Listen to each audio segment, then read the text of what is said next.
Boiled egg omelette recipe. Virajpur में राखी नाम का एक व्यक्ति अंडों को उबालकर उसमें नमक और मिर्ची अच्छे से छिड़क कर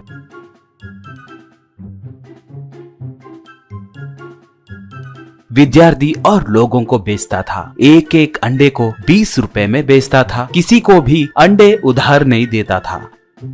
अगर कोई उसके बगल में दुकान खोलता तो राखी उससे कोई ना कोई झगड़ा करके या पड़ोस वालों से झगड़ा करवा के उस दुकान वाले को खाली करवाता था। ऊपर से वो एमएलए का आदमी होने के कारण लोग भी उसका कुछ नहीं कर पाते थे। एक बार राखी के पास छोटू नाम का एक आदमी आया। राखी से छोटू, भैया आए दिन एक ही तरह के अंडे खा खा कर मैं ऊब गया हूँ, कोई वैरायटी रेसिपी ट्राई कर सकते हो ना? कहा। राखी तब, छोटे, केवल 20 रुपए में बेचने वाले अंडे से मैं क्या क्या वैरायटी बनाऊं, तुम भी बताओ। एक अंडे को 20 रुपए में बेचे तो मुझे क्या मुनाफा मिलता है, जानते हो? कहा। छोटू तब, भाई मुझे आपके व्यापार के बारे में सब कुछ पता है। तुम स्वादिष्ट अंडे बनाओ, लोगों को लाने की जिम्मेदारी मेरी है। उतना ही नहीं भाई, मुझे एक सेल्स मैनेजर पता है। अगर उसे आपकी रेसिपी पसंद आई तो आप बहुत पैसे कमा सकते हो। कहा। राखी तब, ठीक है छोटे, तुम्हें वैरायटी चाहिए और मुझे खरीदार। घर में ट्राई करके मैं तुम्हें कल एक रेसिपी तैयार करके बताऊंगा। कहा। बाद में राखी घर जाकर रात भर जगकर तरह तरह के प्रयोग करके बॉइल्ड एग ऑमलेट रेसिपी का आविष्कार किया।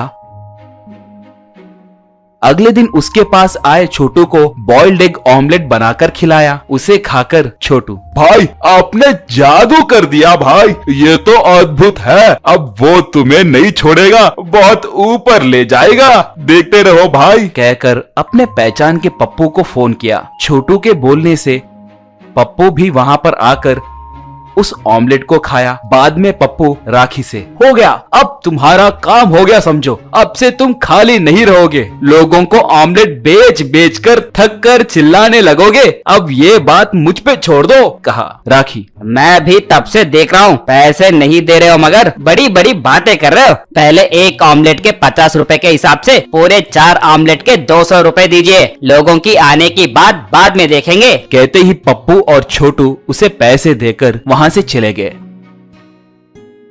अगले दिन से राखी के दुकान को शराबी लोग उमड़ कर आने लगे। एक एक शराबी आकर शराब में टुल होकर ऑमलेट पूछने लगे। थोड़े लोग तो उसे पैसे दिए बिना उससे झगड़ने भी लगे। ये देखकर उनसे परेशान होकर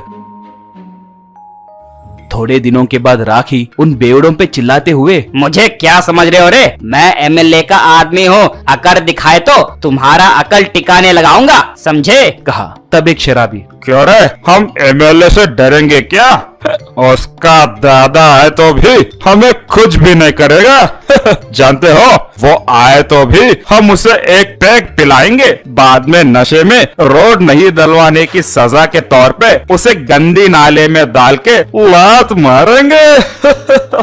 कहकर सब हंसकर वहां से चले गए। राखी अगले दिन सुबह